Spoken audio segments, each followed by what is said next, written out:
welcome to a Trucker's Mind podcast. I'm Eddie McGee. It's your boy K Fings. We're back, man. Episode 303.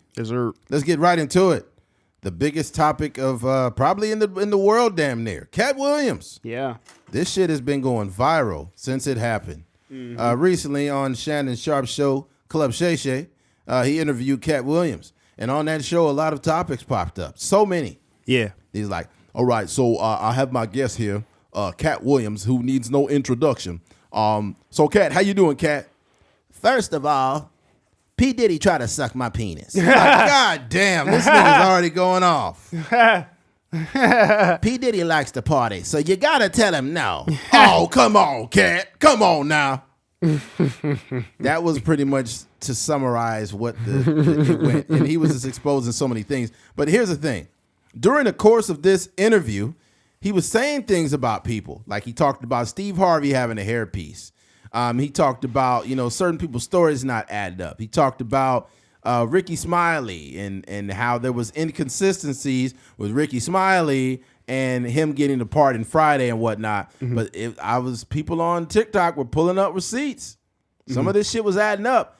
Now, I got a lot more to expand on this. However, I don't take everything he says as truth. I think this interview was a mixture of truth, brilliance, satire, sarcasm, and mental health problems. So that's the thing. I think that I'm not calling him a crazy person, but I think he's like crazy adjacent. Like there's something there, but there's truth in there. It's kind of like when you hear these conversations with Kanye. Kanye, when Kanye just goes on a tangent and he's just talking. Kanye basically explained how his brain works. He said that his brain is a symphony of thoughts. And I was just like, yeah, this nigga crazy. Katt Williams is just a bunch of stand-up jokes. What would be the equivalent? Oh, man. Probably much the same thing, like a symphony of thoughts. But I think that there's you kind of get a gist of when someone's being pretty forthcoming and pretty honest. And I felt like I can feel like that he's not lying about the shit that he was saying. There's some things that were over dramatized. Like when that nigga said he ran a sub 4.1 in the 40, I'm like, y'all nigga, you capping. I don't think you capping.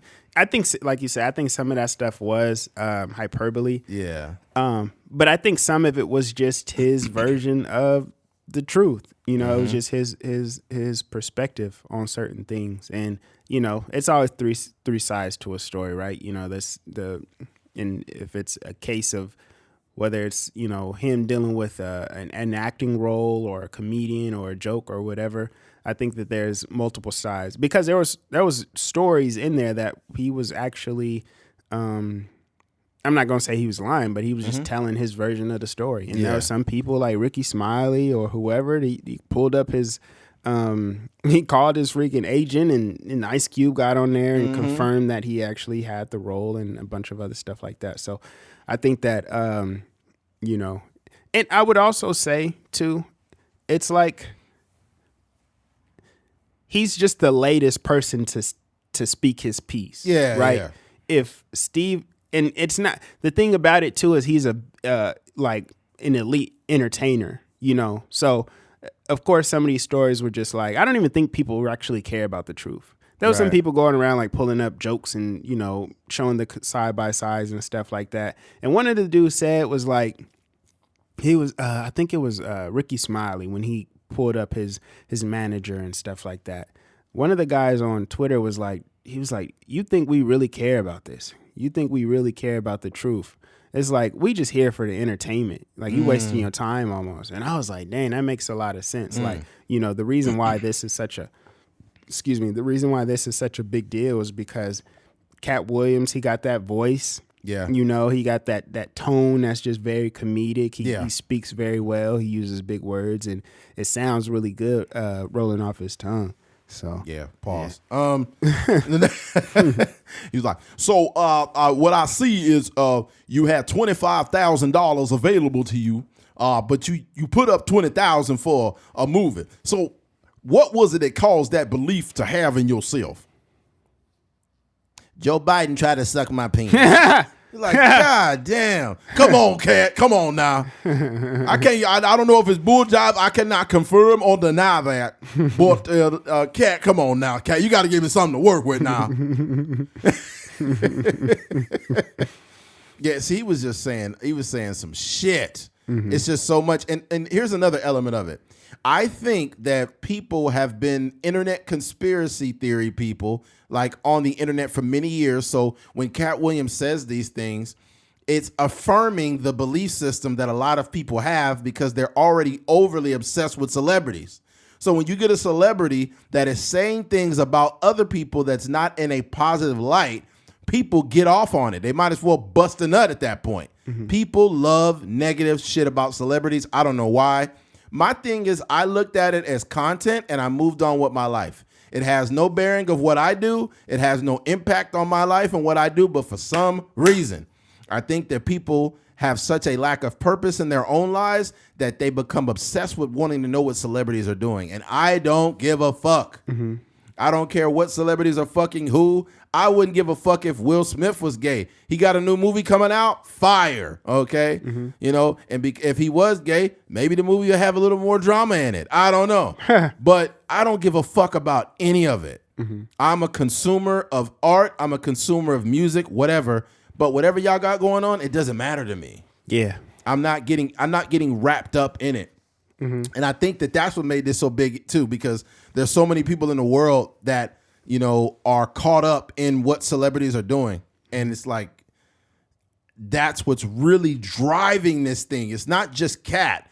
It's all the people that are on the internet already having these conversations. And I feel like Katt Williams gave him the alley-oop. Like, hey, this is what y'all been talking about for years.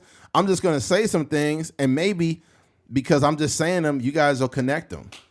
Yeah. This happens every so often. Yeah. Every so often you'll get, if it's not Katt Williams, it's Kanye West. You know, you'll get the celebrity that comes out and name drops. They say a few different names and they say things that, you know, we may have, you know, heard rumors about before or whatever the case may be. And now it's like, you know, you just have somebody on camera, visual and audio speaking candidly about, you know, their version of the story. Right. So this is, you know, it is what it is. It's one of those things like I look at this as like the Kendrick Lamar Control verse, you know, like when that came out, it was like, I think that verse was really good. At the same time, I think that it got a lot of the buzz because he said J. Cole's name, Wale's name, and all these different rappers' name, A$AP Rocky and stuff like that. It was what's the name too? Jay Electronica. Yeah, I know. He said like 7-8 rappers' names, but I'm just saying like that's the reason why it got so much. That's why that verse went viral, is because he was name dropping. I don't think that any of these things happen the same way unless you kind of saying people's names in the same way that Katt Williams did or Kendrick Lamar did. So yeah. I mean, look, man. Like we had mentioned earlier, and then Charlamagne, I guess when he had chimed in, he basically had mentioned like, you know, people on the internet, they just love to talk about who's in the Illuminati, who's doing this and that. It's just a bunch of bullshit and rumors. I guess this is where I feel like Charlamagne fucked up. Don't come into defense of TD Jakes. Let the judicial system or whatever else, let that shit prove itself. Because how many times have we came into defense of someone, right, and then they made us look stupid? I feel like you should allow whatever proof or the system resolve that issue. You know, and just leave it alone. Because I remember Deion Sanders was supporting Darren Sharper. And he was like, you know, Darren Sharper is innocent. That's my brother. And then he found out Darren was a serial rapist. And he got on NFL Network and was like, I feel so stupid. I feel like I've been used. Yeah. So I think it's important to kind of, sometimes you might want to withdraw your support. Yeah. Like, I'm not saying that TD Jakes is guilty of anything. I'm just saying I'm not willing to go out on a limb for him. And when I'm bringing this up because when Katt Williams name dropped TD Jakes, that also affirmed people's thoughts of what they thought about TD Jakes. And the court of public opinion is not the court of law. However, when you bring up somebody's name who has already been thrown in the fire, people are going to be like, I told you he did it. Because people take things as facts when it comes from certain people. Me and Keith could say something, but it doesn't really hold too much water because we're not popular yet. But when you become a Katt Williams, you become a Kevin Hart, and you say things, people just don't even process it. They just say, oh, I knew it. It's the truth. Yeah. And people have a really weird way of comprehending things. They tend to comprehend them differently based on person to person. So Eddie McGee said this. Eddie's just talking. But Kevin Hart said the same thing. That's facts. It's weird, but that's what people do. Yeah. That's what people do, man. People they have this weird obsession with what celebrities say. I think a lot of people are just walking around waiting for somebody to say how they feel or think. Right. And that's the danger of like society. Yeah. Is you have a bunch of people on the internet like that already have some sort of thought, feeling, or opinion about a situation, whether it's TD Jakes or Cedric the Entertainer or Steve Harvey. Swallowed up. Have you ever been swallowed up? Oh, God.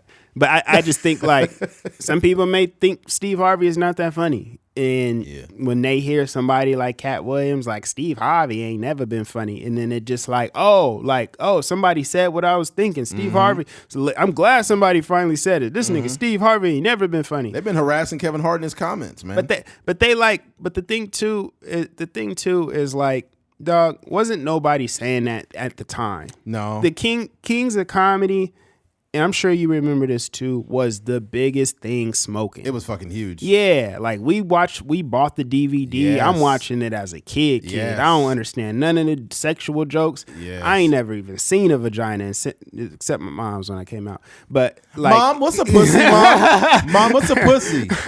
Bernie Mac said pussy. What's a pussy, Mom? Mom, what's a back shot, Mom? What? I'm from the bus. What does that mean? I'm from the bus. What does that mean? What's a bus, Mom? What's a bus, Mom? Don't we take the bus to go to the grocery store, Mom? Oh, man. That's funny. But no, that's the thing. So I'm like, dog, y'all got, it's a lot of revisionist history, bro. Right. Like Kevin Hart, when he came out, he was the biggest thing smoking. Like Kings of Comedy, all of them was like the elite of the elite. It wasn't. I personally, when I seen D.L. Hughley, that to me was the person that I didn't necessarily gravitate to. Right. But everybody else, from Steve Harvey to Cedric the Entertainer to and Bernie Mac, I think I was just a little too young, so a lot of his sexual jokes and a lot of his like kind of family dynamic jokes I didn't really gravitate to. But outside of that, like it was a huge show. And so I don't know. I hate how they they trying to act like in 2023 that this like these dudes ain't funny or these dudes wasn't doing nothing or they couldn't get no laughs. And I would say too, like Katt Williams tried to paint this picture that like these guys wasn't performing in front of black audiences when the Kings of Comedy they was doing the Chitlin circuits, like they was doing the Alabamas and the Mississippis and a lot of these if you look at the actual DVD, like everybody in the crowd is black. That's why you have to be able to take and leave from these interviews. You can't just take everything. And I'm seeing people that can't think for themselves, they will take the whole interview and say, he didn't lie once. Everything was the truth. I don't think that's true. I think that there's some over exaggerations from Katt. I think there's truth. Yeah. I think that there's all kinds of stuff. However, when you leave that thing and you just believe it all, that's dangerous. That's dangerous because truth be told, none of us really know shit. Yeah. We really don't know shit. We just have an idea, but we don't really know. Yeah, 100%. And I think, and it kind of sucks that like this is kind of taking away from how talented he is. You know, he has an Emmy Award for his role on Atlanta. You know what I mean? The alligator episode. And like when he actually talks about acting, like it's legit. Like, he has some of the most iconic scenes, whether it's in the Friday After Next. And then you got, I forget the movie where he's talking to Tiffany Haddish with the white baby. And like, he just has like iconic roles that he's played in, he's even on He's on some sitcom that I just seen the other day. But yeah, he's like a super talented actor, and it kind of sucks that like him just kind of bad mouthing everybody is kind of like taken away from how talented he actually is. But I think what I will say is everybody has their run. Like I personally haven't like ran to a Katt Williams stand-up special in a while, like not like eager to see it. Some of his older stuff like the Pimp Chronicles and all that stuff is like classic material. But everybody, that's for same thing for everybody. You know what I mean? Everybody has that one or two specials where same thing with Kevin Hart, same thing with Cedric the Entertainer, same thing with Steve Harvey. Like a lot of these guys have those classic sets or classic specials that we watch or we like to. Even Martin, same thing. And it just kind of, they get a little bit older. The perspective changes. They're not quite as hungry. They've done like 5-6 different movies, box office successful movies, and they're just in a different space. He's coming to Bakersfield soon. Yeah. I'm gonna fucking hop in his DM and just shoot my shot. Like, hey man, two podcasters would love to talk to you before your show. You never know. I've heard some very some really crazy stories about Katt. People are coming out saying, Katt gave me $20,000. Katt gave me $10,000 because he knew I wasn't doing good or whatever. That's the part in the interview where you have to say like the ducks all aligned, because he was like he said that in the interview. Do things, but I don't talk about it. Yeah, he said I would much rather give a woman $1,000 to go give to a comedian, and then $10,000. Well, he said it that. Well, I don't know about that, but basically, Deion Cole came out and said that a woman came up and gave him $1,000. Yeah, there was comedians that came out that said that women were approaching him with money and they didn't know where it was coming from. Yeah. Right? But then they all put it together. They knew it was Katt. Yeah. That's a beautiful thing, man. I think what I love about that, what I absolutely love about that, as a person that grew up poor myself, and I feel like when the Lord blesses me, whenever that is, with an abundance, I want to give to people. And I want to give to people, especially those that are working on themselves, because I know how hard it is to not have a lot or to be in a position of struggle. You know what I'm saying? Or to be at a job that you particularly may not be too fond of, whatever the case. I feel like God has put it on my heart that when I come across this amount of money, I'm going to serve people, because I feel like service to others is my ultimate goal, and I think that's a beautiful thing to hear Katt giving people money. And it's not just giving them money. It's like giving somebody money during a time where they're stressed out. It's like giving them peace, because sometimes money is peace. If you've ever been like 3 months behind on some bills or something, and you come across money to pay it, like the amount of stress that's lifted off your shoulders is crazy. Yeah. And I think, a lot of times, I'm sure those things were pretty timely. Like, it came at a point where, one, you got a little bit of change, and then two, you realize like, oh, somebody that's at the top of their game is like basically giving me a shout out, like, yo, keep. Yeah, kind of like a nudge, like keep going kind of thing. That's dope. That's like, for same thing for us. If we say we at some, I don't know if they have like, they don't have the equivalent of this, but like some type of podcast open mic night. Oh, and amazing. After we go on, it's like Joe Budden or Charlemagne or whoever, Joe Rogan or whoever. And then, we mysteriously get, like a care package or something like that. And we like, yo, what the heck is this? And then we find out it's from one of them.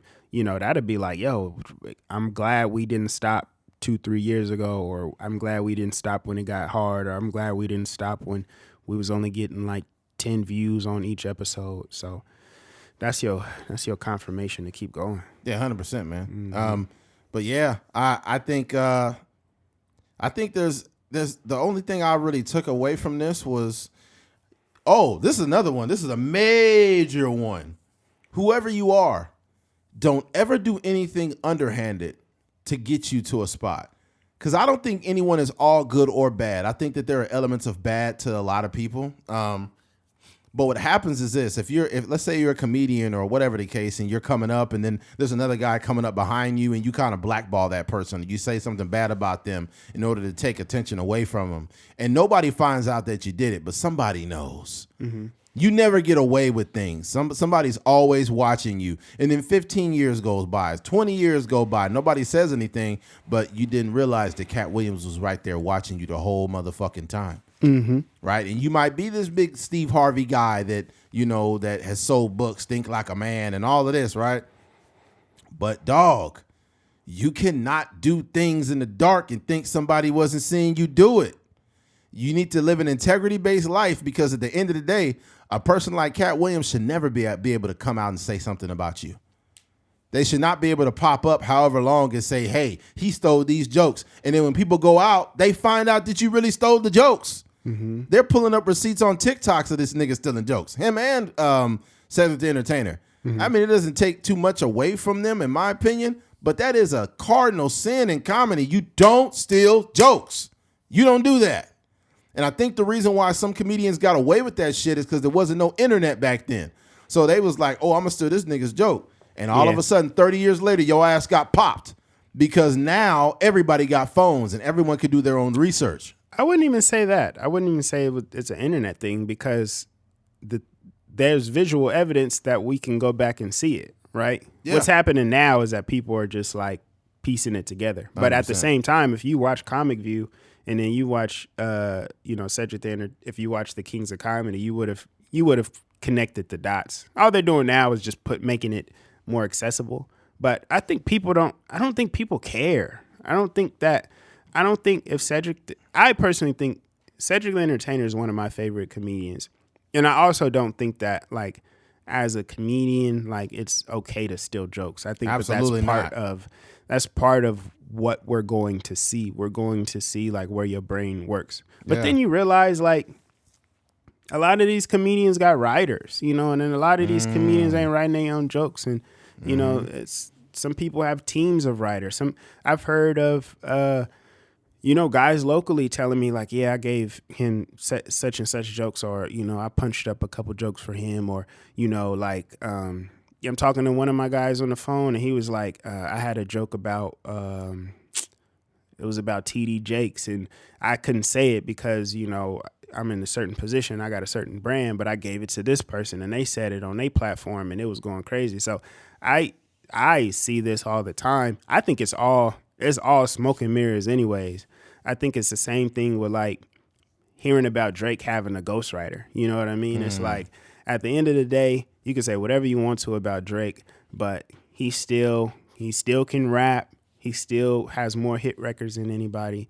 And he only got bigger after the whole Quentin Miller writing allegations or whatever. So yeah, I just think the thing that's fucked up though is when you're a person that your star is kind of big, and then there's an up and coming comic that's just doing a lot of open mics and he's hilarious, and you steal his joke because no one knows who he is yet. And then years later, he's like, hey, man, that guy stole my joke. But no one hears him because he does not have the popularity as the big comedian. So it just kind of gets washed out. And then years and years go by, and then people finally pull that footage out. Even though the footage has been there, it's not always just rampant the way it would be now because the internet's out, you know? Yeah. But yeah, it's fucked up. I will say this. I can't confirm or deny everything that Katt Williams said, but you need to live a life of integrity, man. Like, don't steal from people. Don't steal their jokes. Don't try to dim somebody's light in a way like, hey, yeah, him, man, don't work with him, man. He not that funny, man. You shouldn't get him on there. Don't do shit like that. That shit will always come back. Yeah. 100%. It will always come back. Somebody else making it in the same field that you're making it in is not going to dim your light if you're good. If you're good and you are dedicated to your craft, don't worry about it. I would say too, though, for Katt Williams, that's his story. Like he was saying that, he did a joke, said came and pounded him up like, yo, good job. And then the next thing you know, he's seeing it on stage. I would say, like I said, sometimes if say you are, some of these comedians, like they say Kevin Hart has writers, like the guys, the Plastic Cup Boys around him is, giving him jokes and stuff like that. I think part of that too might just be like the people around you. Like you so out of the loop that somebody like, yo, I got this joke, it's funny, and then it's actually, this said writer, giving you these stolen jokes. So, I don't know. I will say too that I've seen firsthand, like, I've been to a comedy show where I've seen someone steal a joke and they're saying it the same exact way. And it's kind of sad, to be honest. You be like, dog, I don't know how to explain it. It's just like, it's the same thing with us. Like, if we are podcasters and we can't come up with original thoughts or original takes, like, why are we even on the microphone? Yeah, you're just oversaturating the platform at that point. Yeah. You're just two guys that are just regurgitating the same shit you see on here. Yeah. That's what, if the people that listen to this podcast, that's why they stay glued in. Because usually the perspective and the opinions are different. You try to read between all the lines and come up with your own thoughts. Thinking for yourself is a superpower when you're a podcaster. Because there's some podcasts that's hard to sit through because they sound like every other motherfucker on every microphone everywhere. It's annoying. Mm-hmm. Yeah. But I could imagine Katt Williams when he comes to Bakersfield and he'd be like, "What's going on, Bakersfield? There's some thick Mexicans in here tonight." Times is different now. These Mexican women is thick up in here. That'd be crazy. I remember the last time I came to Bakersfield, Harvey Weinstein tried to rape me. Like, damn, this nigga doing this shit again. Buck Owens tried to suck my penis. Buck Owens.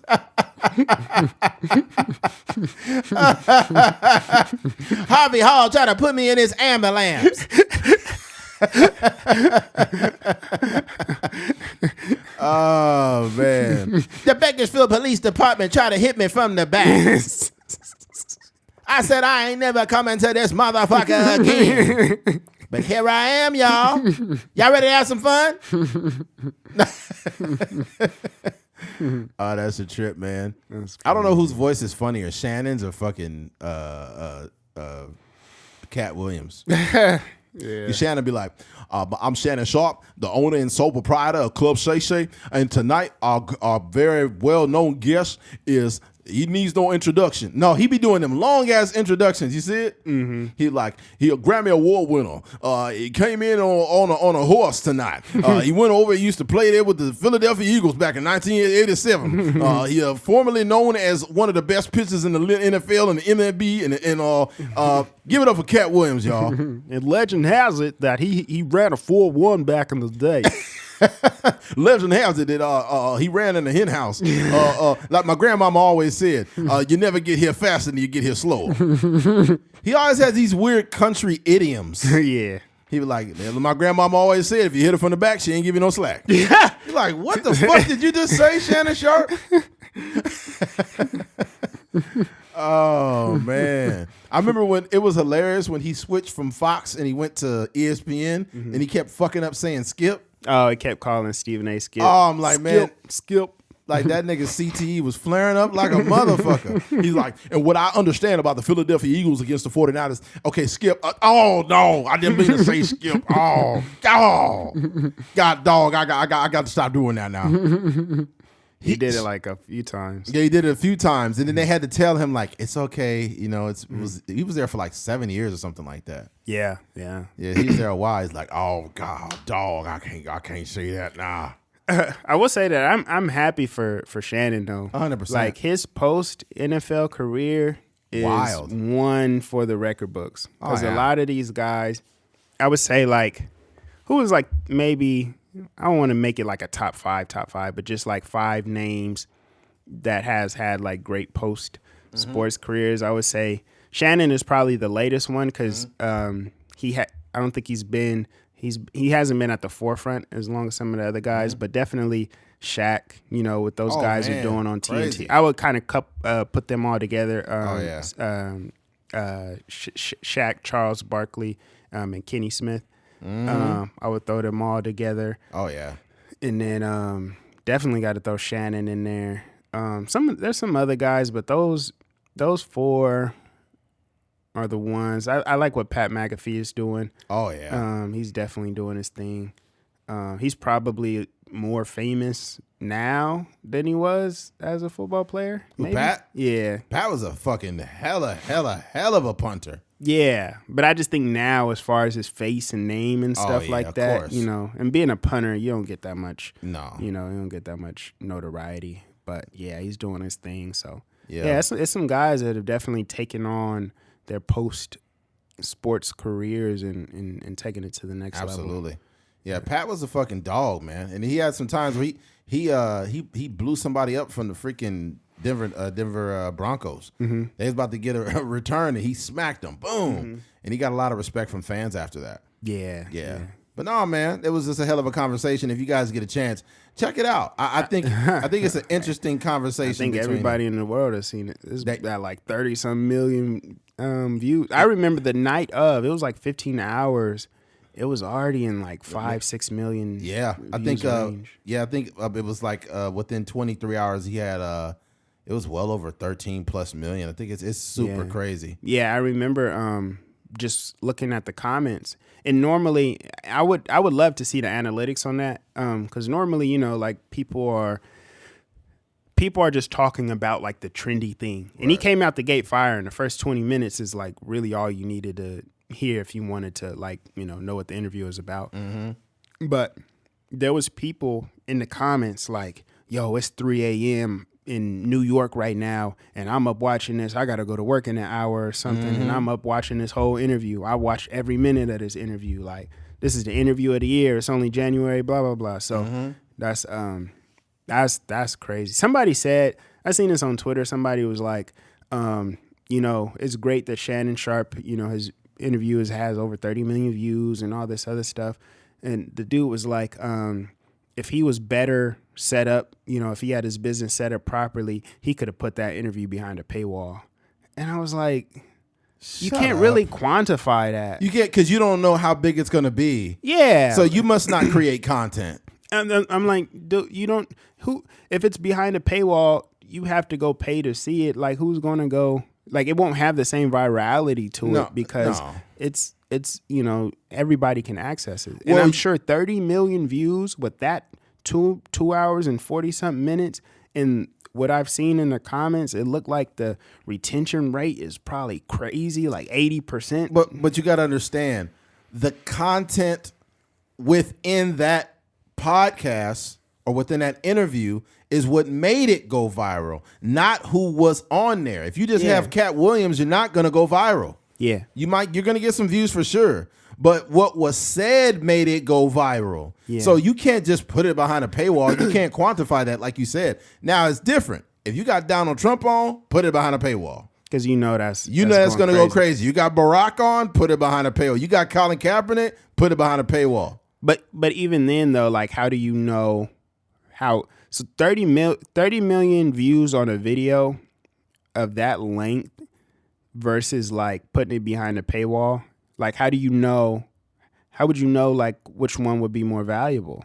You know what I mean? Like, like for example, what Joe Budden did when Drake wrote all that stuff in the comments or whatever. He went straight to the paywall. He went to the paywall, but at the same time, knowing, and we don't have the same pay structure or the pay setup, so I can't really say yay or nay or what would be more valuable. But I'm just saying 30 million is wild. That's a lot of people not getting 30 million in 5, 6, 7, 8 years. You know, he getting 30 million in a day. And I would say too, for his brand, you know, for his alcohol, you know, even in there, he like, you know, Katt Williams is like, yo, this is the smoothest alcohol. I mean, the smoothest cognac. It go down smooth. It don't got the bad lingering taste in your mouth and all that other stuff. That caused a lot of curiosity about the product. For sure. So That's people free like, marketing. people like, yo, this better than Hennessy? Like, let me see what this is about. So you got 30 million views and your cognac is sitting right there on that table. Like, I could get a smoother drink to help kill myself. Let me get this. I would love to kill myself. I love some smoother poison, baby. If I'm gonna take some poison, it better be smooth. Yeah. Well, what I've done is this has been distilled about 3 or 4 times. This is a very smooth, mild drink. This is my grandmother's recipe.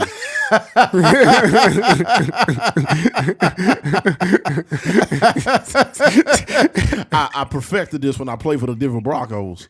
I went for a 20-yard catch, and my grandmama said, if you ain't got no alcohol in you, you ain't getting none on you.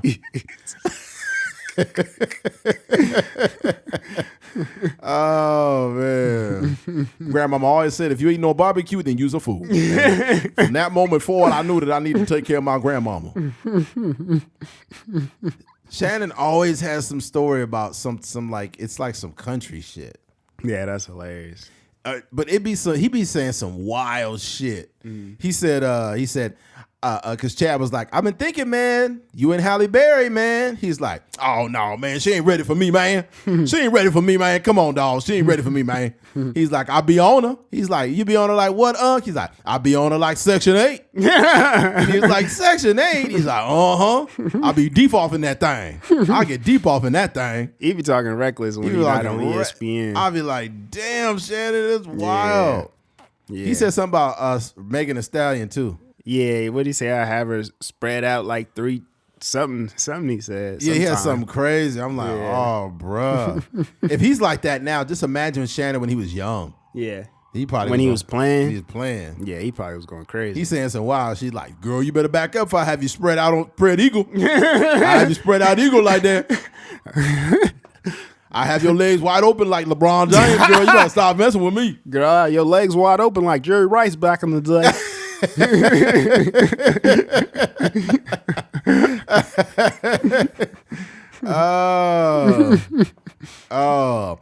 Grandmama always told me you spread her legs open, you spread her heart open. Oh man. He's like, better leave me alone for she be up here in Club Shay Shay with no clothes on. Better leave me alone. You know how you do that little laugh? He's like, she better leave me alone now. Yeah. That was funny. Shout out Shannon Sharp, man. Thanksgiving, he was talking about food, and he's like, I'm a country boy. You know, I love me some good old spare ribs and a little bit of chillins, you know, a little bit of that. Come on now. Oh, boy. That was funny. Yeah. That would be dope to either have him on our podcast or do like a Club Shay Shay thing. 100%. I would do an impression of him right in his face, too. But somebody else is doing a Shannon Sharp impersonation, and he had them on. And he's like, I remember I seen you on the internet. You was like making an impression of me. And I was like, why they keep fucking with me? Like, I don't bother nobody. You got to be making impressions of me while I'm doing the show. I'm like, man, why this brother keep fucking with me, man? He sounded like he could be E40's uncle from the South. Dang. Because like if you kind of pitch it down a little bit, it's like E40 on the wet light. Hey, what's going on, man? How y'all doing out here, man? Oh, this is my nephew over here. This is my nephew. They call it E40. That's funny.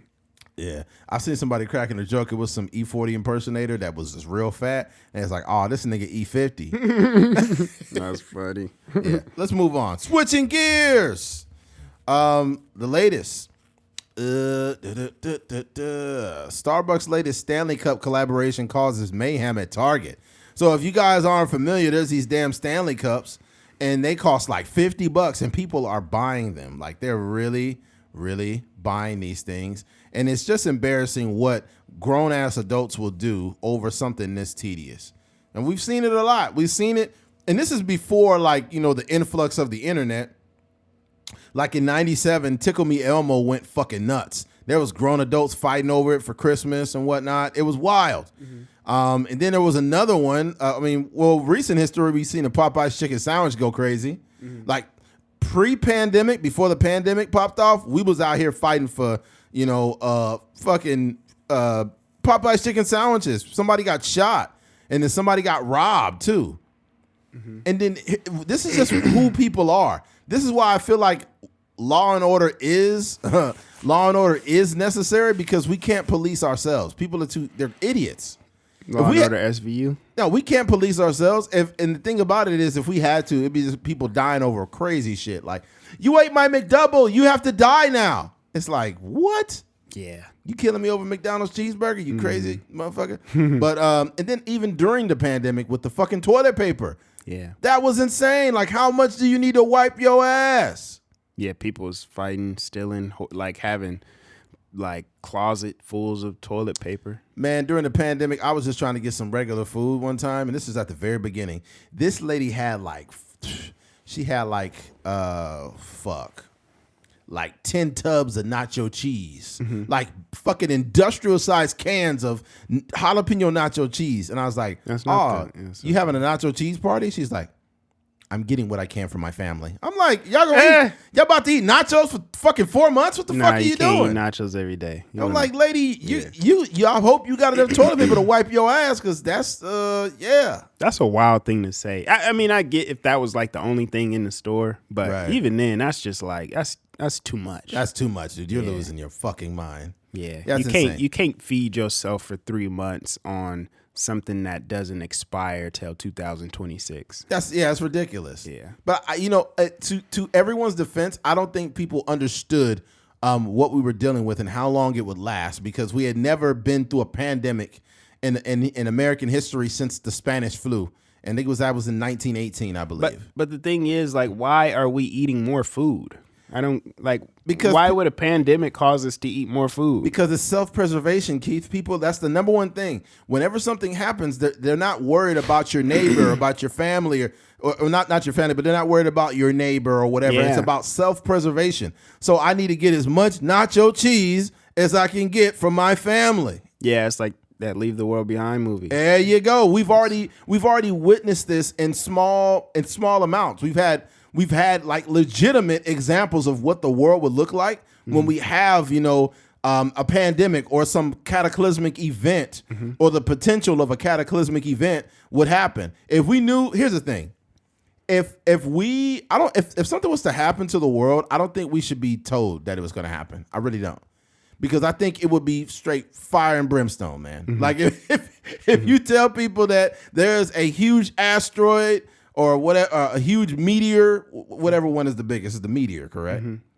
That a meteor is going to hit the earth and it's going to wipe us all out. It would be people out here doing some wild shit. Yeah. Like your last moments, you going to be, man, somebody going to be stabbing you for no reason, or it would be like the Purge, literally. People would have no reason to feel they needed to be decent anymore. But here, let me get back to the main. I'm straying off too far. Starbucks' latest Stanley Cup collaboration causes mayhem at Target.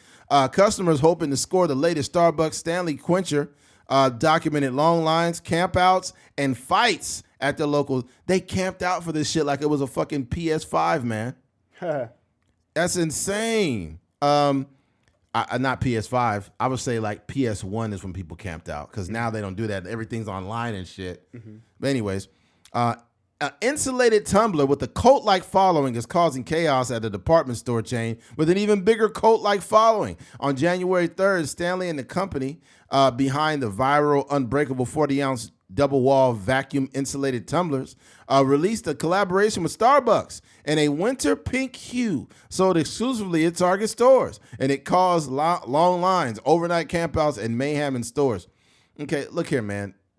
This is a regular fucking cup. But here's the problem with Americans, is we love status symbols. We love to pay for Mercedes-Benzes when we can't afford the fucking car payment or the gas. We love to buy a huge expensive house that we can't even fucking afford. We love to buy these huge cars that we could barely afford to fucking pay for the insurance and shit, like all kinds of dumb shit, because we love status symbols. When you live in America, you don't have to be doing good. All you got to do is look good. We care too much about how things look. So we want that social cachet way too much. Why do you need a cup that everybody's got? Like, you think about it too with Jordans. I think that the most comparable thing to this cup is Jordans. Because when you see a bunch of people with the same Jordans, it's not that special. Just the fact that you own them, it's like, hey, I'm wearing Jordans. It's like a status symbol amongst the shoe community. Like, I got the Jordan 3s, or I don't even know which number is what. I've never been into Jordans like that. I've had one pair of Jordans my whole life, but I don't know. Oh, and people died over Jordans. People got robbed and they died over Jordans. This is a extremely marked up fucking item. What is it marked up like 350% or some crazy shit? Probably more than that. Yeah, it's probably Jordans like are expensive. Yeah, Jordans are marked up like fucking 400-500% than what it cost to make it. It might have cost to make that shoe. It might have cost $4 to make a Jordan at the most. That's just over $275 for one pair, right? So that's the thing that's crazy is we're fighting and dying over items that it took nothing to create. This is the dark side of capitalism. I think capitalism is great, but once you motherfuckers start dying and getting robbed and beat up, you got a problem, okay? You got a problem at that point. Yeah. Yeah, and I think you get to see, if you're dealing with the young lady, right, and she's like at Target fighting people, I'm breaking up with her. Off the top, if I know that you fought somebody over a cup, you're a bad example. I don't want you around my fucking kids. There's no way I can have a daughter, right? And then her mom is fighting in Target over a cup. Oh no, not at all. I'm taking my kids. We're out of here. Yeah. Or we probably when we make it to the point we have kids. If I can see those behaviors, think about this, Keith. Think about it. Like seriously, let's say you're a single man. You meet a girl. She seems decent. And then you see her on the news fighting somebody over cups. What's going to be your next move? It's over. Yeah. I'm leaving you because what's going to happen? One day a new item's going to come out and you're going to stab me? Like, what the fuck? That's embarrassing. Very embarrassing. Your girlfriend or your wife is, and if she's made it to where she's your wife, that's even more embarrassing. Yeah, I think if like for a wife, a fight is, you shouldn't. There's not really too many scenarios where you should fight as an adult. 100%. But if you fighting over a cup, I'm just like, what am I doing here? Yeah. That's insane. But I think we've seen different, different iterations of this. I guess, like I've mentioned before, Tickle Me Elmo. That one was bad, and I have that memory. So I hold on. We look this up right now. Hold on. Tickle Me Elmo. All right, Tickle Me Elmo is a childhood plush toy from Tyco Preschool. Okay, we'll squeeze. Okay, forget about that. It came out. Here it goes. The toy was first produced in the United States in '96 and slowly became a fad, reached its apex during the 1996 Christmas shopping season, with some instances of violence reported over the limited available supply. People reported that the toy, which retailed for $28.99 according to its MSRP, was being resold by scalpers and newspapers on the internet for up to $1,500 in 1996. What did I tell you? That's why I'm glad I'm old, because I can remember this shit. But it's crazy that this shit has been happening in human history for quite some time. Yeah. With certain items. Like even during Prohibition in 1933, when alcohol was illegal, we still found ways to create it, distill it, whatever, and sell it for marked up prices. We're just insanely evil people in this world, Keith. Yeah. And that's the thing, with the cup, when you really look at it, the Stanley Cup, it's actually a decently designed product. Like if you were, I know a couple of people that have got it for like Christmas and stuff like that. But if you were somebody that works in the office and you want to stay hydrated, you know what I mean? I have my water bottle, and it's not necessarily like, this is more like on the go, right? But if you're a person that you work in, stop trying to promote your cup on here. It's Stanley on mine's, nigga. Put that cup down, fool. But if you work you work in a cubicle, right? This is a little too much to be opening your thing and knocking it, throwing it back like that. Like if you just have your cup, you got the straw, and you can drink out of it. You can put your tea in there, whatever you have. It's just more accessible, right? But what's really going on is there's this like a rejuvenation or revitalization of this cup that's been around for a very long time.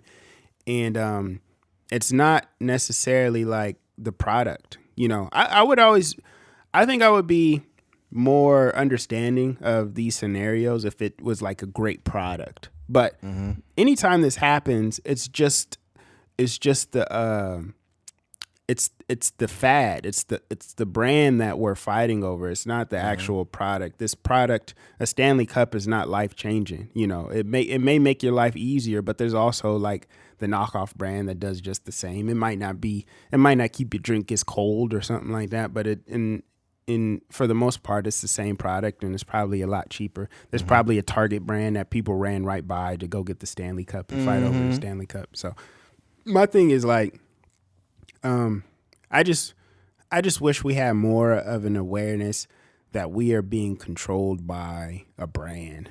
We're being controlled by a Jordan symbol.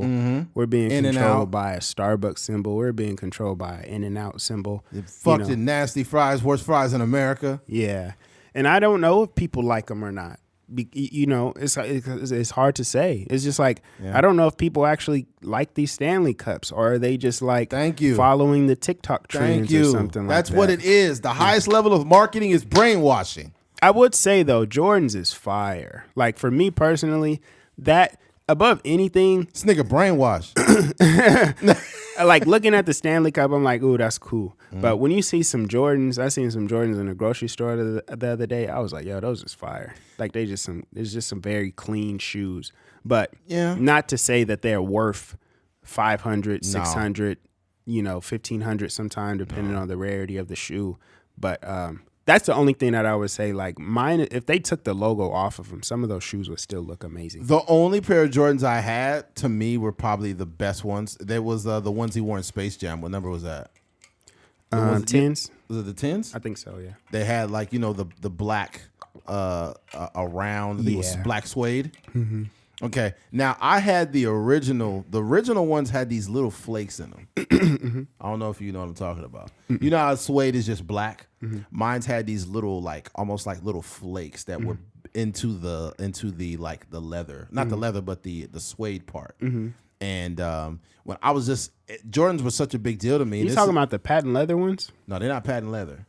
The ones, the Jordans, they call them Space Jam Jordans. Those are the ones that he wore. The patent leather ones is the one he wore in Space Jam. Go ahead and pull them up, man, because like I told you, I don't know the number like that. Or 11. Is it 11?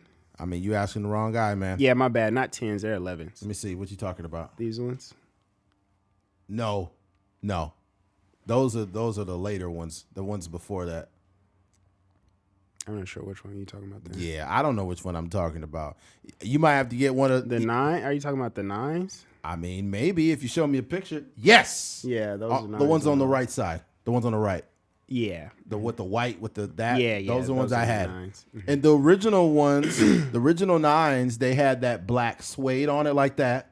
But they had like these not flakes, but like these little. It almost looked like almost like little sparklets within that suede. That's how they came out in '95 when I had them. And everybody at the schoolyard just stopped, like, "Oh, he's wearing Jordans!" Yeah, like, whoa! And I was getting so much attention for my shoes and shit. And the reason why I bring that up, Keith, is because I think people don't outgrow that feeling. Yeah, I think that people, when they show up to work, mainly women, when they show up to work with their Stanley Cups, they're like, "Oh my God, baby, you got one. Look, she got the cup." Yeah, it's just like the attention element of it. That's crazy. I can't really speak to that because, like,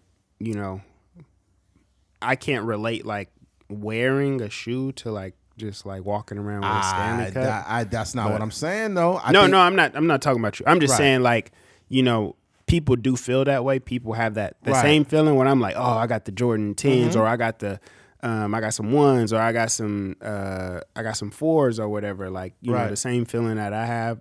Somebody has that same feeling about a cup that they carry around every day. I'm just saying, I can't understand it. But we all can relate, because when you're a little kid and you're wearing an exclusive item such as Jordans, and you show up to school and all the kids are like, "Oh, Keith got the Jordans on." Like, whenever I went to school with haters. Niggas would try to like step on your shoes. Really? Yeah. Niggas, especially when you go to certain schools, they not really trying to like big you up. I had my Jordans in the mid '90s, so it was a little bit different. Kids wasn't as evil yet, I guess. But back then, you show up at the, and I used to always play during recess, play basketball. Yeah. And like when you're a little kid, all these thoughts go through your head, like I could run faster or jump higher type shit. Because, you got Jordan shoes on. And man, it's like when kids are noticing you for having a pair of Jordans on, it just kind of feels good. I'm not going to lie. Like you could, like if you peel back and go back to that nostalgic moment, you're like, wow, it felt good when the kids noticed me for having these shoes on. But I don't think people outgrow that. And here's what I mean. Mm-hmm. People don't only do that with Jordans or Stanley Cups. They do that with Dodge Chargers. They think that when they go down the street, they want to get the attention of some woman somewhere. Like, like I got a 392, or whatever. Yeah. Oh, I got a Hellcat. And when somebody notices it, it makes them feel good for them having it. And it's not always because they wanted it or it was their favorite car. Sometimes there's an attention element, and they're just a consumer. Yeah, that sucks. I think that, we should like things in a vacuum. Like if that makes sense. Like I think that,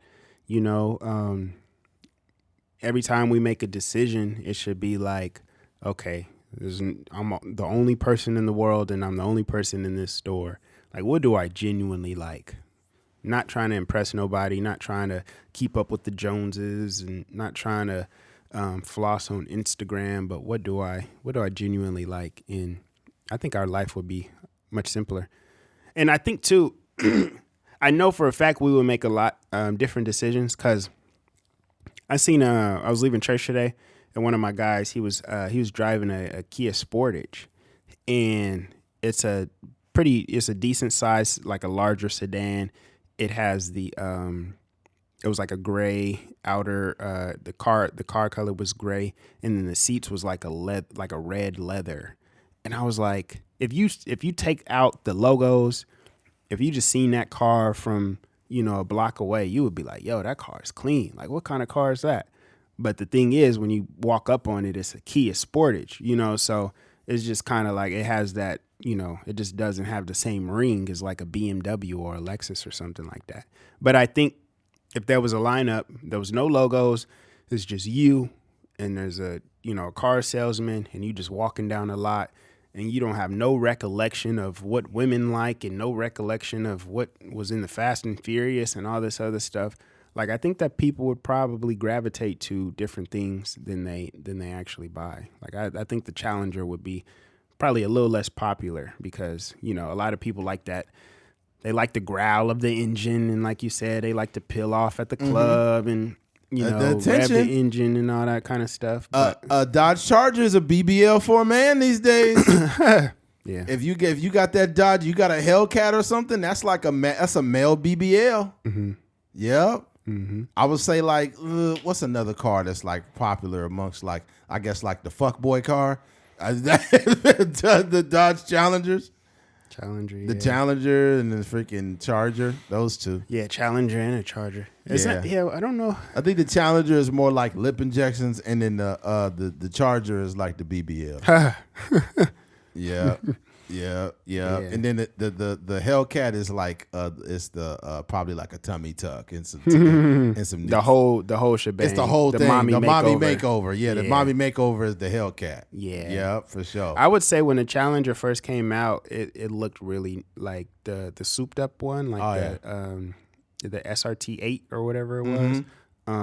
That the one with the V8 engine, it looked really nice, like especially for nostalgic purposes and stuff. That. And then everybody kind of started getting them, and then it just people started getting a V6 one, and it was just kind of like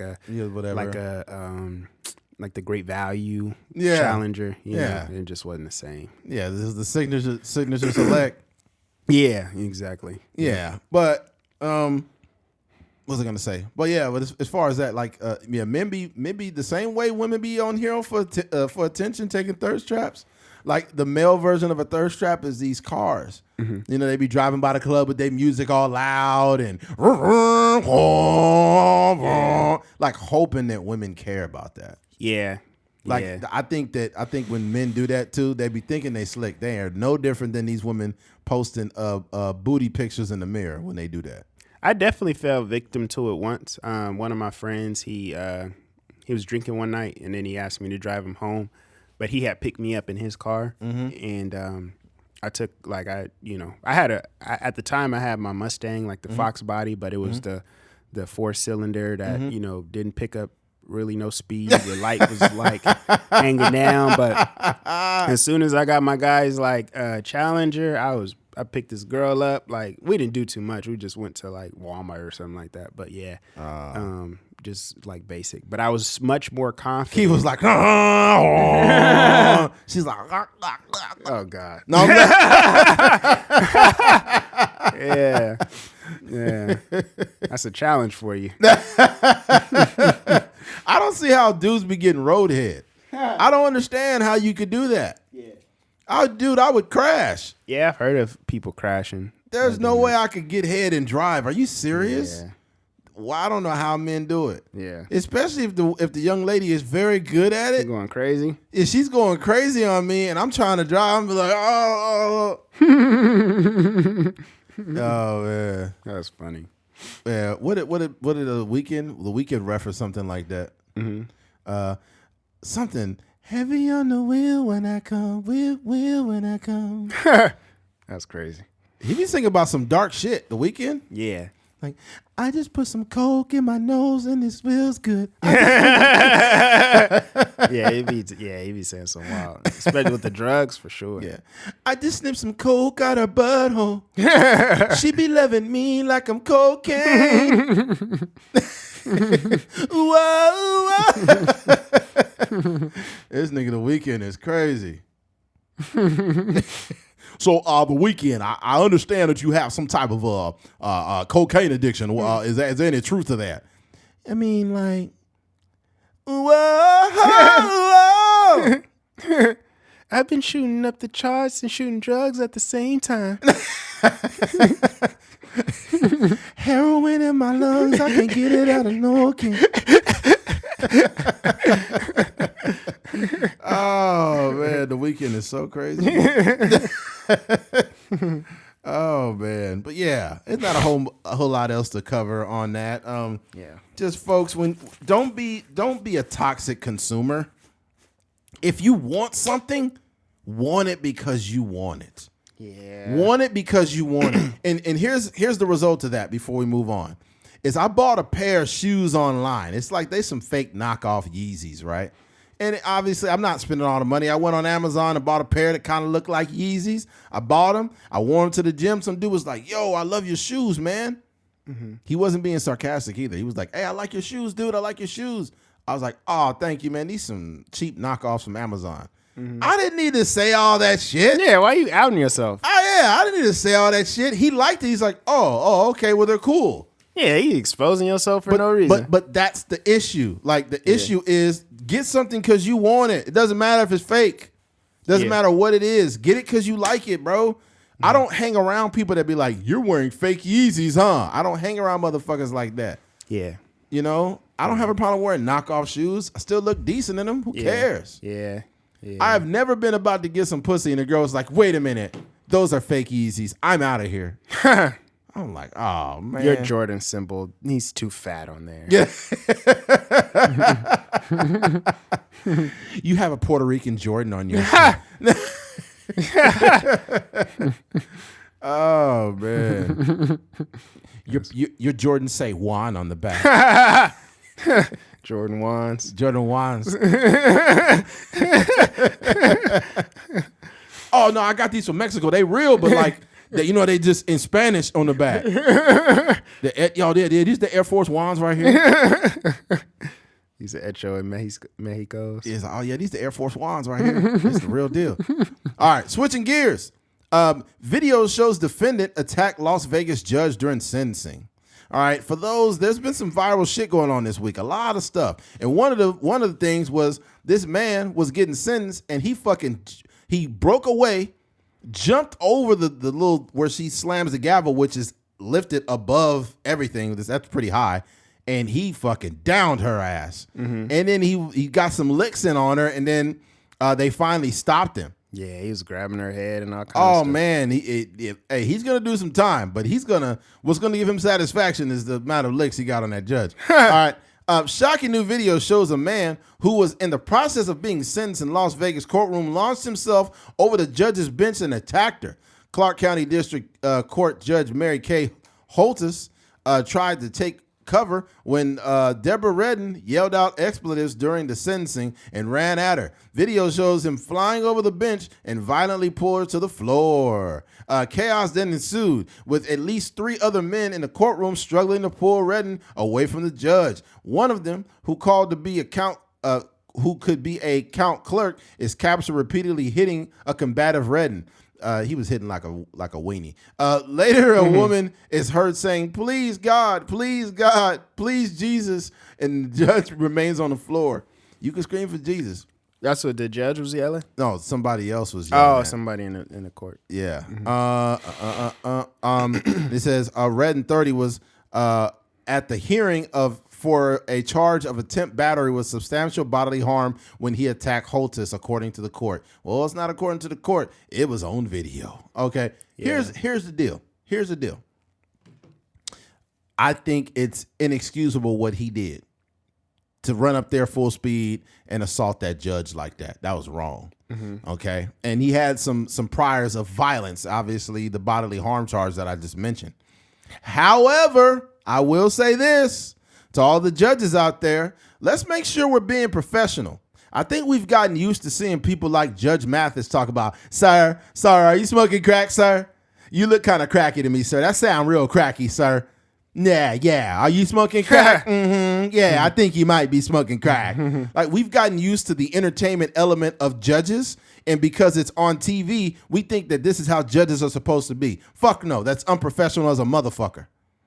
This is the judicial system. You should not be up there fucking freestyling it. That's just my opinion. You're dealing with people's lives. This is not McDonald's where you get to burn a batch of fries and make a new one. I think that is unprofessional as fuck what some of these judges do. And they got to watch their mouths. Because at the end of the day, whether you respect the person you're sentencing or not, you should just be very blunt, direct, and do your job. Okay? Don't come in there with all this ego and slam your little fucking gavel and go drink mimosas after you've sentenced somebody to 50 years. It's real easy for you to run off and do that, right? This judge, this is what she said verbatim. She said, the dude said, I've been going to therapy. I've been working on myself. I haven't been violent lately, blah, blah, blah. And, I feel like would be safe in society. He was just pleading his own case, right? And then she says, like, I really want to believe you, but like with your prior incidents, I think you're going to need a taste of something else. So with all that history, I just can't. And then he snapped. Yeah. Right? Some people say whatever she said wasn't that bad where he should have hit her, right? I agree with that point. However, I'm not giving her no fucking pass because you say, I think you need a taste of something else. Who the fuck are you to tell somebody they need a taste? Can you say this in its proper term? I've determined due to your priors that I don't think that you've done anything substantial enough for me to overturn it at this moment. We're going to be sentencing you to this. What's so hard to do? I think you need a taste of something else. Who the fuck are you talking to? Who are you talking to? There's a piece of me, right? There's a huge part of me that said it is completely inexcusable to run up there and assault a judge that is also a woman. But there's also a side of me that judges need to see this shit. You need to see this and you need to watch your fucking mouth. Because you're dealing with people's lives here, man. This ain't no joke, dude. I think that, I don't have that strong of opinion about like what she said. I think it was like slightly unprofessional. I don't know if it was just like if the means justified the end. 100%. But I think that judges need to be more mindful that they're dealing with actual criminals. Yeah. The niggas on trial for battery and bodily harm and all this other stuff. And you in here, I will say that they're very lax in there. Like, I think that they believed, because there's they sitting up a little higher, and it's like a little bit of space in the room. Yeah. They in handcuffs a lot of times. And you got bailiffs that protect you. Yeah, exactly. Yeah, so it's real easy to pop off and pop your shit when you got bailiffs in there and you got people protecting you and you got distance and you got somebody in cuffs. It's real easy to talk like that. But how about as a judge that you talk to that person as if it was just you and them in the room and you had no security? Because I'm pretty sure you would be singing a different tune if you didn't have bailiffs and people that protected your motherfucking ass in there. You'd be watching your mouth. You also need to watch your mouth because you don't know who you're dealing with. Mr. Javier Manriquez, you could do your little dance in prison because I'm going to sentence you. But what you don't know is Jose Manriquez has a family member that's a part of the Mexican mafia, and they know where your kids go to school. They know where your grandma lives, where your mom lives. And you think that you're a judge and you could just slam your little gavel and have mimosas, but this dude's going to fuck your life up because you disrespected him. These criminals got more connections than you think. They just got arrested and got caught. If they didn't get caught, they would still be on the streets, obviously. Yeah. But what you don't also know is they might have connections and they might have connections to the actual police department as well. Dude, these are real things that have happened in life. There have been literal times where somebody put a hit out on a police officer's family and all kinds of shit. It's happened. You need to watch who you are talking to. That's crazy. And to your point, you said, I don't think it justifies this. And it doesn't. I'm not saying it does. All I'm saying is you do a very serious job. And being as you do a very serious job, when you show up to that job, you need to say, hey, today I'm going to be sentencing someone to 50 years, 20 years, or 15 years, or even 3 years is a lot. I'm going to be changing the landscape of someone's life. So I may not respect them or like them, but I'm going to be very blunt, direct, to the point, and I'm not freestyling shit. I'm going to send this person off. I'm going to process them and get them out. Because when I go to work and I'm hauling gasoline, if I start freestyling, that means somebody dead. That means somebody going to explode. I know that I'm hauling hazardous material when I go to work. I know that as a truck driver, if I don't operate my vehicle right, that I'm operating a death machine.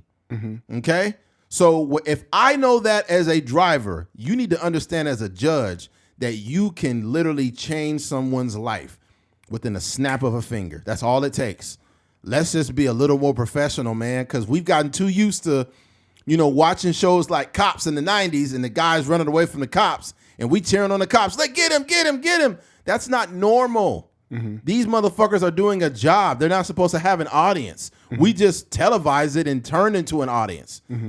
Do we go to fucking Target and watch the guy stocking the shelves and be like, that's right, you can stock it faster, man, come on. We don't do that. Yeah. So why the fuck are we doing it with these judges? These judges are acting this way because they know the camera is on them. So I don't know, man. I think I tend to think outside the box. And with this, we could say there's no justifiable reason, which I agree with that. But two things could be true because these judges need to watch their fucking mouths. Yeah.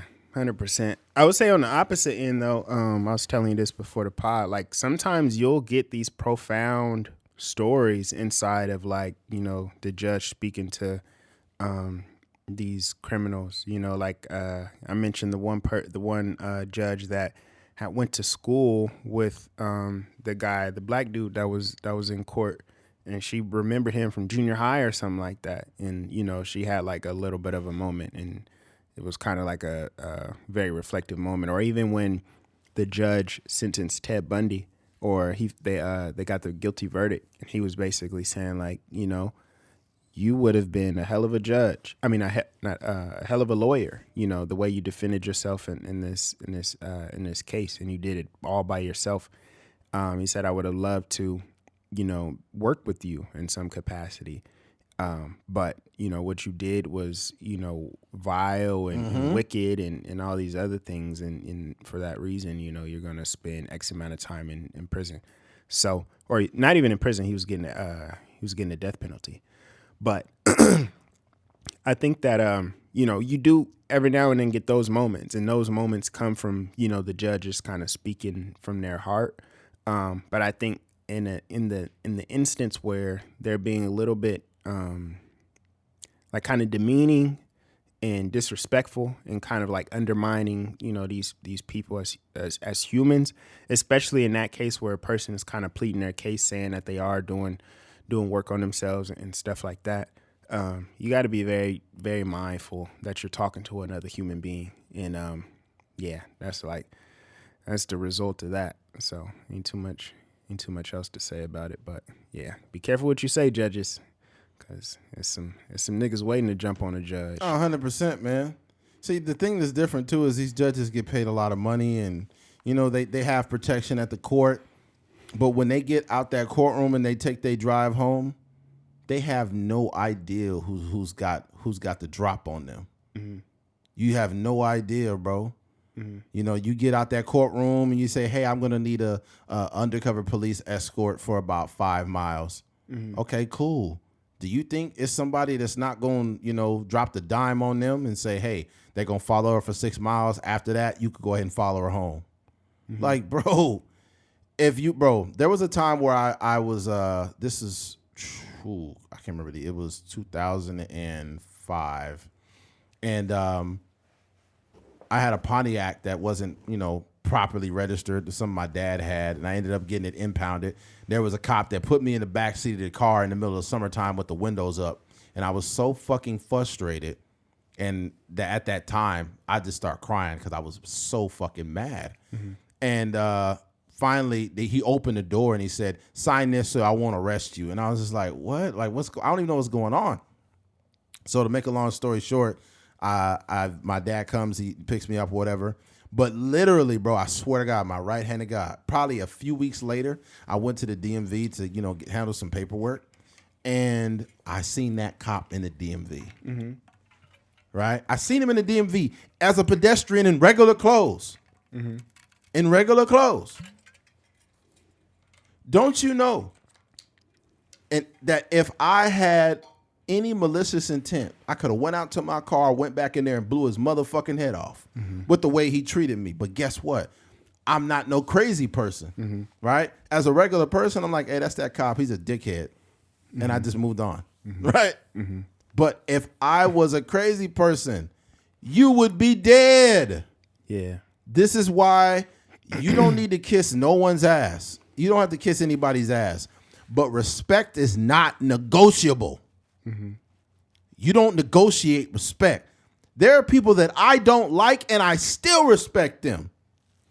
You respect them just one because they're a human being. 100%. And then you respect them too because of, we've seen crazier things happen. We've seen the person that you cut off in traffic and you flip them off or something, and they shoot up your car. 100%. We've seen the situation where you rude to a customer in a drive-through or something 100%. Like that, and they come and run into the whole friggin' store. All that, it's just too many stories. Now let me say this. So let me revise that or rephrase that.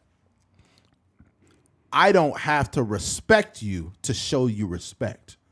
Mm-hmm. I could think you a piece of shit. I could think you a thief, a liar, whatever. But I will show you respect just because that's the cloth that I come from.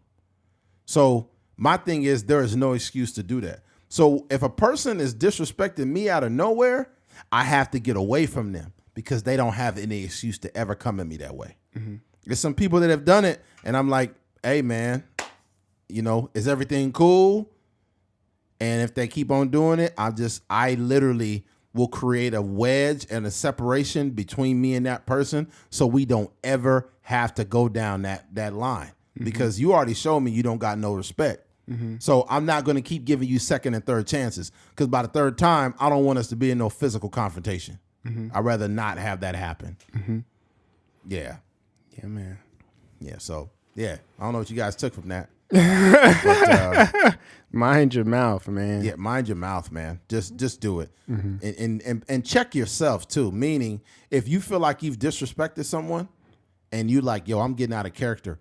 I've been disrespectful, and I went right back like concurrently, and I said, hey, it was no excuse for me to talk like that. I apologize. And the person was like, excuse me, and I was like, there was no reason for me to talk like that, so I apologize to you.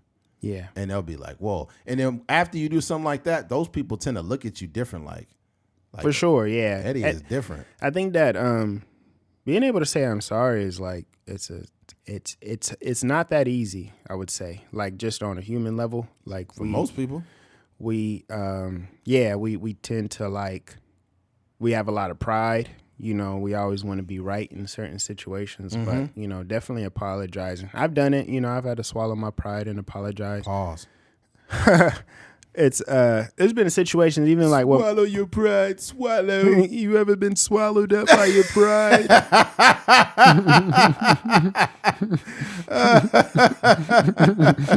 Go ahead, man. I'm sorry. There's been I remember once where you know, sometimes we make jokes and like, you know, it just don't come out right. You know, you trying to make a lighthearted joke and it just the person receiving it like they don't take it that well. I was talking to my niece once and she was at my mom's house and she was like trying to have this like family dinner thing. And she was like, hey, you know, we want to invite you over. And, you know, I'm thinking about making some spaghetti. And I was like, man, you got to make something better than that if you want me to come over. And she just instantly was like sad. And I was like, oh, what I realized is like, she's a kid. She's like 7 years old. So she only know how to make, really make, you know, she really just helping my mom, but she only know how to, you know, put together a few different meals. And basically I told her like, do better. Like you gotta. And I immediately like called her and I just, you know, told her sorry. That was wrong. Keith was so reductive. He's like, you don't know how to write no script. Who you think you is? You can't direct no movie. You ain't Macaulay Culkin yet. Yeah. You ain't on Macaulay Culkin level. Yeah. So, but no, that's Keith is so crazy, that's bro. the situation. Oh man. Say sorry. 2024, say sorry. But don't say sorry. Mean it when you say it. Yeah. Don't ever say you sorry and you really not, just to avoid an argument. If you got some points that you really need to make and you need to go over it from A to Z, do that. But don't ever apologize when you don't mean it. Yeah, and don't say sorry also, because there's a lot of people that just be apologizing Just to apologize. because it's part of like, you know, conversation, like, you know, like it's like you said, genuinely mean it. And if you really like, you know, really genuinely are sorry for certain things, it shouldn't happen that frequently. 100%. You shouldn't be apologizing every day. I'm sorry, babe. She just got a big ass. Like, I'm sorry, my dick was in it. I'm sorry. That BBL was calling me. I'm sorry, babe. The BBL was calling you crazy. I think the highest form of an apology is changed behavior. So when you apologize for something and you genuinely meant that shit, you should be considering that person before you keep doing the same dumb shit. That literally should be something you take serious. You know, and if you have to keep apologizing or having the same conversations, there is a problem there. That person genuinely does not give a fuck. They just apologize their way. They're used to apologizing their way out of things. You know what I'm saying? It's almost like a girl that's like, you know, she out there cheating. Like, he's just my friend. Like, we only hooked up like 3 times, but he's just my friend. Yeah. And like, I don't know why you're so insecure about it, but I'm sorry if you feel that way. You know, I'm sorry if you feel that way because you're insecure that we had sex like 3 times, but he's always going to be my brother, you know? Yeah. You'd be like, oh my God. Yeah. You can keep your apology, whore. Yeah. Apologize these nuts. Yeah. Oh man. Yeah, you never want to do that. You never want to, I'm sorry you feel that way. I'm sorry. Oh, that's not a real sorry. Yeah, that's not real at all. Somebody said something. I remember I heard it was one of my friends having an argument with his girl, and it was it was like that though. It was like one of those I'm sorry. I'm sorry. I wish I remember, but it was one of like some sorry you feel that way, or I'm sorry, you know, I'm sorry, you're like, I don't know. I wish I remember. I'm sorry, you're really insecure and you can't handle a real woman. Yeah, girl, something like you that. gotta like. I think you have to realize when you're like weaponizing the sorry, like you're weaponizing that statement of sorry. You're not even genuinely sorry. Yeah, the sorry has to come from you taking ownership of what you did. You know, like, I'm sorry that I did X, Y, and Z, or I'm sorry that I made you feel like this. It's not like I'm sorry that you're like a terrible person. Or I'm sorry flipping it on you. Yeah. I'm sorry you don't know how to handle a real man. I was just getting some head. I don't know what the big deal is. I wasn't cheating on you. There are some people there, bro. No bullshit. There are some men that believe it's not cheating if you getting head. It's just head. I wasn't like having sex with her. It was just a little bit of head. I don't see what the problem is. I don't think that's cheating. That's crazy, bro. No, I'm just saying. A girl putting her whole fucking esophagus. You getting some head is definitely cheating. Yeah, a girl putting her whole fucking esophagus on your cock. That's fucking cheating. You don't even got to go that far to cheat, in my opinion. But definitely getting some head is cheating. Cheating to me is I think sometimes the highest level of cheating is non-sexual. Mm-hmm. The highest level of cheating is telling secrets and saying things you shouldn't be saying behind your partner's back. Yeah, you know how many women, bro? You know how many women have micro cheated with me? Even girls that I didn't have sex with at the time. Mm-hmm. They would just say some things like, "I've literally had a girl tell me," and I'm just like, "Oh my god, I can't believe she said that." Mm-hmm. Like it'll be like, "Yeah, like you're pretty tall." It's like, my boyfriend is so short. Yeah, bro, that's cheating. Why would you? Put down your boyfriend? Yeah, why would you be reductive of your man because he's like 5'7", 5'8", and I'm 6'2"? Mm-hmm. Like. That doesn't even make any sense. So what do you want me to say? Like, yeah, your boyfriend, yeah, he a short bitch. What the fuck do you want me to say to that? Yeah, I don't have any respect for that. Mm-hmm. If he only knew the things you were saying, and the thing about it too, it could even be a dude. This is probably the man's version of it. They'd be like, yeah, you be making some good food. You be cooking. Man, my girl don't never cook me no food, man. She'll never cook me no food like that. Yeah. A man could just be getting meals from a woman, and that's cheating. Yeah. Yeah, it's cheating because what's gonna happen is she gonna make you some, some crispy potatoes, with, some chicken breasts and some asparagus on the side, and then the next day it's gonna be mashed potatoes and it's gonna be like some fried fish, and then the next time it's gonna be some wet pussy and some, and some Hennessy and maybe some vodka, cranberry and vodka or something like that. Mm-hmm. Some what's Shannon Sharp's alcohol? I forgot what it's called. Yeah, but that it always starts out micro cheating. So for all you guys, ladies and gentlemen, listening to this podcast, don't ever say anything outside of who you dealing with. Don't say nothing. Just keep it to yourself. You don't want to be like, if you do have to vent to your friends. Don't be venting to the opposite sex or somebody that you just casually work with. Mm-hmm. I would say a therapist, but if the thing about it too is you can't always vent to friends, especially if you got a friend group that's not as mature as they should be. Yeah. I think when you talk to your friends, if you're not very mature, it's gonna cause problems in your relationship because you're gonna be telling them shit that's way too much information. Mm-hmm. I think if you do have good friends, your friends are trying to help you gain perspective instead of just telling all the goddamn business and things like that. Yeah, it could turn into like real gossipy. But I think if you got real genuine friends, they're gonna look out for your best interests. Right. And then they also I would also say they also not gonna just agree with you for the sake of like agreeing with you. I think a lot of people have they have validators and not real like genuine relationships. A genuine relationship might tell you what you're doing wrong. Like, hey, bro, like you mentioned before, you told certain people like, hey, don't talk to your wife like that, or don't talk to your girlfriend like that, or that was like, I hear where you're coming from, but that was wrong, or you should apologize. Just that's like, I think that's what a genuine friendship should look like. So yeah. The micro cheating is definitely rampant, and I think with the micro cheating, it happens in certain spaces. Yeah. Like it happens a lot where, like where dudes that's real talkative, like if they go to the gym by themselves, especially certain gyms, where it's a little bit more space and opportunity to chop it up, that's definitely a place.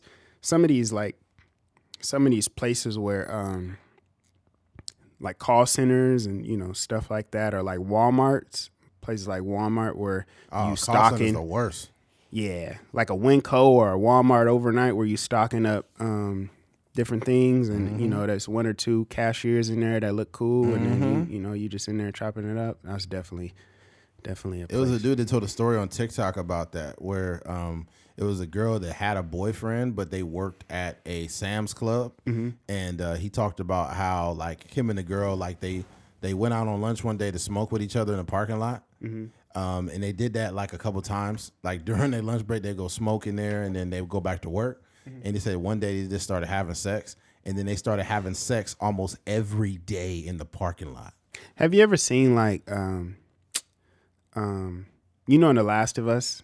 When like the episode with the gay couple? Yeah. You know how like they just, when he'd playing the piano and then all of a sudden they just start kissing. Is that like, you think that's how it happens? Yeah, I think that's how it happens, especially when people are like inebriated or high. It becomes a very seamless excuse to to do that. Because I feel like a girl or just people that are high, their inhibitions are already lowered. They're like, oh, I'm high as fuck. Oh, my cock's out. Suck it. Yeah, and then it's already like some sexual tension. So they probably already in there like, hey man, like you wouldn't be crazy if we was just like in here having sex. That'd be crazy. Like if you just started giving me head right now. I know, right? My mouth is so wet already. I'm drinking this soda. I got cotton mouth from this blood, but like it would get wet really fast. Take this soft drink real quick. Niggas do be trying to like play it cool when they high, when they flirting and trying to be high at the same time. That's comedy. You talking? I bet you would suck it though. I bet you I would. All right, cool. This is the craziest head I ever got in my life. Shout out to Sam's Club. Shout out to Sam Walton. He's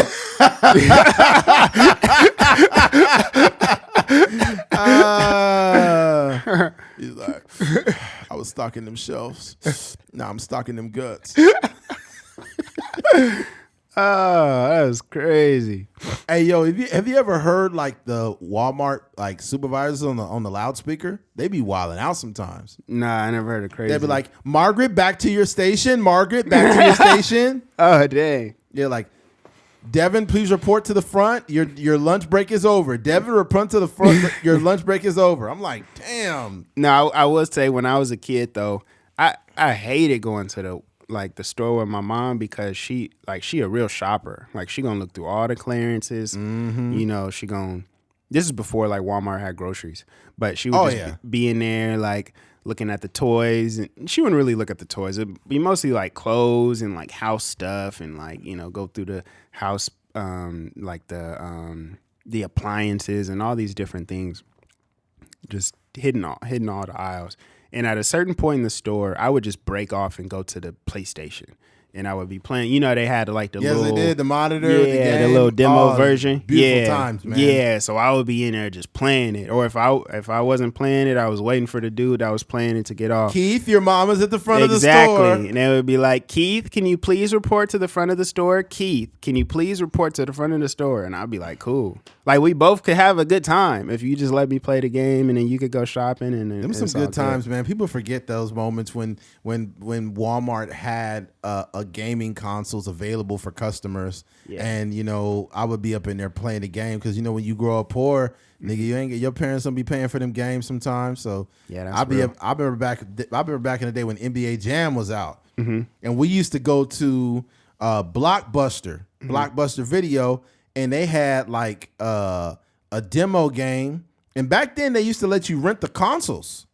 Yeah, you was telling me that. I never rented a console. Yeah, you used to be able to rent the consoles over there, and it came in a big black box. Yeah. A big old black box to where you couldn't take it out the box. They had it like locked up to where you couldn't take the Super Nintendo out the box, and you would rent it or whatever. And you had to bring it back, obviously. But yeah, it was some good times, man. That's dope, man. Some good times, man. Let's go ahead and wrap this thing up soon. All right. All right. Let's do this last topic. Have a little brief convo on this and get the fuck out of here. Amen. All right. Switching gears. Mark Zuckerberg is reportedly building an underground bunker in Hawaii. So yeah, so this is another billionaire person that's afraid to die because of maybe he knows something about the robots. Mark Zuckerberg is reportedly building an underground bunker in Hawaii. Meta CEO Zuckerberg and his wife Priscilla Chan, co-founder and CEO of the Chan Zuckerberg Initiative, plan to build a 5,000 square foot underground shelter on their Hawaii ranch with its own energy and food supplies, according to Wired investigation published earlier this month. The plan is that the shelter's door will be made of metal and filled with concrete, common in bunkers and bomb shelters. The news outlet reported in its extensive article citing planning documents and interviews. The bunker-like construction is just one part of the sprawling 1,400-acre compound named Kualu Ranch on the island of Kauai. Planning documents obtained by Wired show is partially completed. Compound is set to include more than a dozen buildings with at least 30 bedrooms, and 30 bedrooms including 2 standalone mansions. There are also plans for 11 tree houses, as well as fitness center, guest house, and operation building. It definitely sounds like, maybe there may be some nuclear bomb involved where everything blows up and they blow us up, and the only people that are still alive are rich people. And the rich people are going to be fucking Zuckerberg's going to be underneath the earth. Like, yeah, I have some new ideas for Meta, and I wanted to get your idea on that. Mark, everyone's dead. I know, but we can do some things with AI that would kind of would captivate those that are still alive. Everyone's melted. Everyone's melted. Mark, everyone died. So yeah, I just feel like Mark might know something, and if he does, it's fine. I'm not worried. At the end of the day, I can't get scared over something I can't control. There are people freaking out like, what does Mark know? What does he know? When is they going to drop the bombs on us? Who gives a fuck? If we got blown up, we probably deserved it. I don't know. Mm-hmm. Who knows? I'm not in control of that. Mm-hmm. There's some motherfucker pressing the button somewhere. I'm not the button pusher. So, hey, at least as long as we get another podcast out, I'm not even tripping. We'll be doing a live podcast. Yo, the bomb's coming, yo. We can see them in the sky. Yeah. Hey, man, for all those who've been listening to the podcast, man, we appreciate it. Thank you for listening to a trick of mine. Yeah. As long as Instagram still work, and they got to get rid of Threads, though. Yeah, that Threads got to go. It's trash. Threads terrible. Threads is just a fucking just thirst traps on there. I don't know what happened. It got spammed out so bad that it's just like under every other picture, it's just somebody with their ass out. It's weird. Yeah. It's weird. I don't know what's going on with it. I don't follow any of that stuff too. Mm-hmm. That's real. Yeah. But yeah, I think when you got a lot of money, you just got to find ways to spend it. And I think that I think wealthy people are probably like very anxious as well. So, they're always preparing for the worst. Like, man, what if this happens? Or what if this happens? I got to be prepared for this. And I think that this is just him kind of, preparing for the worst. Like, it's the same thing with like, it's people, it's people now that have these, what do you call it? Like apocalypse kits or something like that, where they got canned foods and stuff that they have stored up.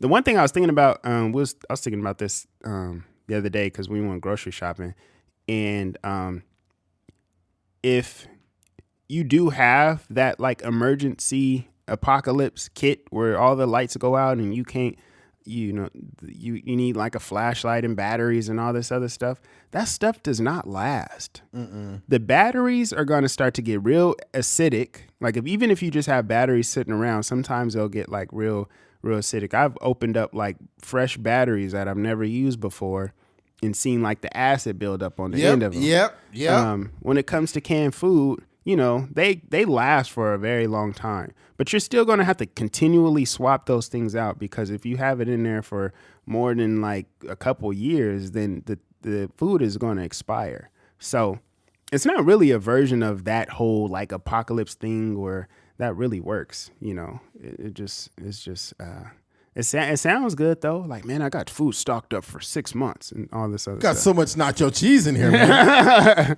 Got enough nacho cheese to last us for. I remember it was an episode of Dave Chappelle and fucking Ashley Larry, or what's his real name? Donnell Rollins. Donnell Rollins was in the back of this big ass supply truck, and he's like, "We got enough cigarettes to last us for the rest of our lives." Yeah. When they won the lottery, that was hilarious, man. Yeah, but it is what it is. We've got bunkers all over Bakersfield, though. Like a bunch of bombs. There was a threat of a nuclear bomb a long time ago, many years ago. And I think we were living in fear for so long that we just broke out of it, the same way we did with COVID and shit. Bakersfield High School has a huge bomb shelter underneath it. You know, it's ironic. Oppenheimer just swept the Golden Globes. Yeah.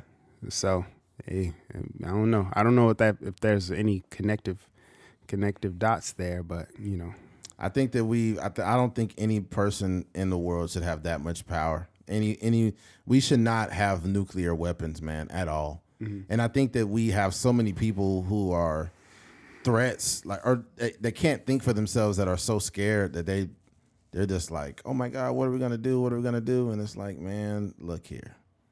I don't even. There's nothing we could do. Those things, once they let off one, we're all fucked, I believe. I think Kanye West says a lot of crazy stuff, and he said a lot of wild stuff over his lifetime. But I think one of the most profound things that he ever said was, "No one man should have all that power." Yep. Yeah. Hey. Hey. Hey. Hey. Oh. Yeah, man. Yeah. Shout out to Kanye West. Shout out to Kanye, man. That nigga Kanye Instagram is crazy. I don't think I follow him. He just be posting his wife and her big titties just be hanging everywhere. Really? Yeah. No. This is all he be doing. He'd be like, "Happy birthday, babe. I love you." Just big titties hanging everywhere. Oh my God. Come on, Kanye. No way. What is his name? Ye? I think so. I wonder if Kanye blocked me. Oh, I see it. What the fuck is going on here? She got like a bodysuit on or something, and it's covered up, and it's people that I know liking it. Why are you liking that? Yeah, what is there to like about that? He got her out here naked. He out here looking like a fucking super villain. He look like a ninja. She looks uncomfortable and naked, like with like pants on that aren't really pants. Yeah, and the material looks kind of cheap. Who is this? Caption this. Is that his wife again? It is. There's her titties out. You wasn't lying. What the fuck is he doing? I think, you know what? I think he's just finding like Kim's doppelganger almost. She looks very Kim adjacent. Yeah. Yeah, he just keep posting her with her titties out. What the fuck is going on? Yeah, that's what Kanye West be on, man. Oh, man. And all his pictures is just his wife's tits. What the fuck is he doing? And what is his profile picture? Who is that? Some black kid? Let me see. Yeah, it's just a little face in there, huh? Yeah, it's Who weird. is that? Let me see. I don't know who the fuck that is. It looked like his mom. I don't know who it is. All I know is he's being seriously shadow banned because for Yeezy to only have 18.6 million followers is insane. Like Kanye, with the influence he has, he should be nowhere less than 80 million. Yeah, he should have a what? Yeah, he's being seriously shadow banned by Instagram. They want to shrink his influence. He's selling these shoes on here. They look fucking terrible. Yeezy Pods, $200. Delivery within 4 weeks. These look, and I know he's probably sold out too. No, I don't think he's being shadow banned. Yeah, he is. Because Donald Trump got 23.6. And Donald Trump's being shadow banned too. That's a lot of followers, bro. It is a lot. But dude, you got to think about like if Trump really, with Trump, I could see Trump's numbers seems a little more realistic, but I feel like Kanye has more influence than Trump. So Kanye definitely has. Be like super. They got super social media followings. Let me see. Added 3 items. I'm trying to order some. See what it's like to Some order Yeezys. Yeezys. Yeah, but they're Yeezy Pods. They're just these flat black shoes for $200, bro. They look fucking terrible. Well, I think we've ran out of things to talk about. Yeah, We don't have to keep boring you guys and We're just on keep social medias now. Yeah, we're just on socials now, and unfortunately, the topic is Kanye's tits, and we gotta get out of here because that's not helping anyone. Okay, look here, man. We appreciate you guys. If you have made it to the end of this episode, we appreciate you. Thank you for listening to A Trucker's Mind podcast. I'm Eddie McGee. It's your boy K Fing. We are out of here. Peace.